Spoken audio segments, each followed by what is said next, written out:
We're actually just getting, this is breaking now, a statement coming in from Vladimir Putin, president of Russia. He says Russia condemns in the strongest possible terms the attack against Syria, where Russian military personnel are assisting the legitimate government in its counterterrorism efforts. Through its actions, the U.S. makes the already catastrophic humanitarian situation in Syria even worse and brings suffering to civilians. In fact, the U.S. Panders to the terrorists. So that's a pretty strong statement there from Vladimir Putin, obviously very upset about the airstrikes that happened overnight. Will they respond militarily in any way? How much will they flex those muscles? That is the big question. And then how the U.S. responds from there. That's exactly right. Let's bring in Dr. Sebastian Gorka, Fox News national security strategist and former deputy assistant to President Trump. You just heard that statement from Vladimir Putin. He didn't condemn in the strongest possible terms the gassing of people, but instead condemns us. What do you make of that? And says that we are only promoting the violence. When a former KGB colonel condemns our actions, you know we took the right actions. He's a thug. That's who he is. This is the same government that yesterday, and this is not a joke, look it up on your search engines. This is the same government whose defense ministry spokesman yesterday said it was the British government that executed the chemical weapons attack in Duma last week. The Russians couldn't care less about don't make me laugh, humanitarian exigencies. This is a regime that has propped up Assad, a mass murderer. This is a regime that invaded an independent country, Ukraine, not too long ago. This is a country that supports bad guys everywhere. So if they're clamoring and making a lot of noise, you know Donald Trump took the right decision last night. But Dr. Gorka, that statement is a perfect example of what President Trump is dealing with when it comes to Vladimir Putin and with Russia, how they continue to lie through their teeth. How does the president move forward here? How does he deal with Russia specifically, other than calling them out last night? Everything so the president is a patriot. He's the new commander-in-chief, but he's a pragmatist, and he said it.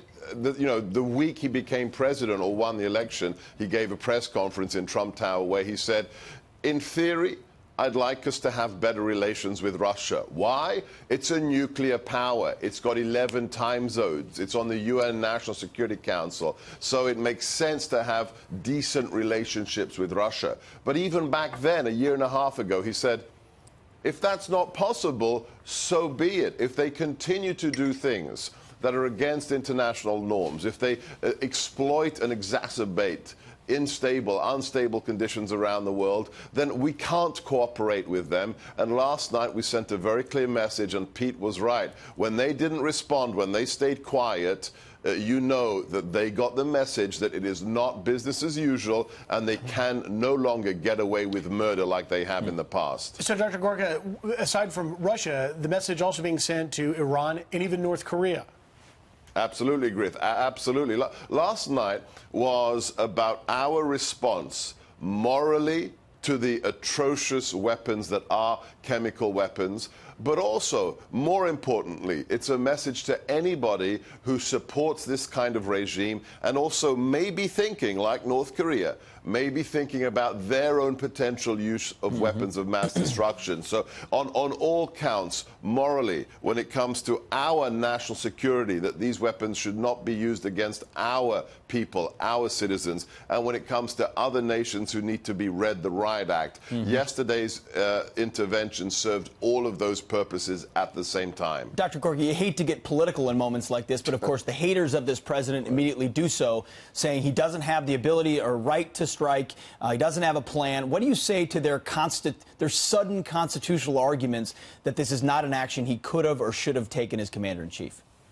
It's funny. So I didn't hear them criticizing the last president when in one weekend he bombed 7 countries. In one weekend, our forces were engaged in 7 different nations around the world. I didn't hear much protesting from the Democrats when the last president, President Obama, without due process, with a Hellfire missile, killed a U.S. citizen and his son in Yemen. Funny, if the left didn't have double standards, they wouldn't have any standards at all. And the president, according to Article 2, he is absolutely in his constitutional authority to use military force when there is an exigent system. This situation. This isn't a state of war. We're not invading another country. This isn't 1941. There was a threat to the international order, and we had to take action. Well, and it's important, because you mentioned the Obama years, it's so important to look back on that time in history, because that's ultimately what led us to right here, yes. what we are dealing with yes. today. So let's just take a look back at some of those moments back with Obama, Rice, and John Kerry. We have been very clear to the Assad regime. A red line for us is we start seeing a whole bunch of chemical weapons moving around or being utilized. We could cut the deal that got 100% of the declared chemical weapons out of Syria. We were able to find a solution that actually removed the chemical weapons that were known from Syria in a way that the use of force would never have accomplished. You heard it there, 100% of the chemical weapons gone. I give your team full credit, who's working in the background. We've got some great producers on our team. The fact that you had that ready is superb. Yeah, I mean, look, that's why we're here. We had 8 years of what? Think about it. We're the last commander-in-chief say we're going to lead from behind. Well, Pete Hegseth, how many people do you know? How many officers lead from behind? It's an oxymoron, right? You can't lead from behind. They talked about strategic patience, which means what? We're not going to do anything. We're going to let other actors act. Well, what happened? We had a Dantean inferno around the world because of that lack of American leadership. We had Russia invade Ukraine. We had the rise of ISIS. We had China building fake islands with military bases on them. We had the JCPOA Iran deal that actually strengthened and emboldened Iran, which is the key sponsor of Assad. That all changed at 12:01 on January the 20th when Donald Trump became president, and now he's fixing all the disastrous policy mistakes made by Kerry, Clinton, and Obama. Phrase of the morning, Dantean inferno, because of a lack of American leadership. Doctor, thank you very much for your time Gorka, and good insights. to Really see you. appreciate it. Thank you, Doctor. All right. Thank you.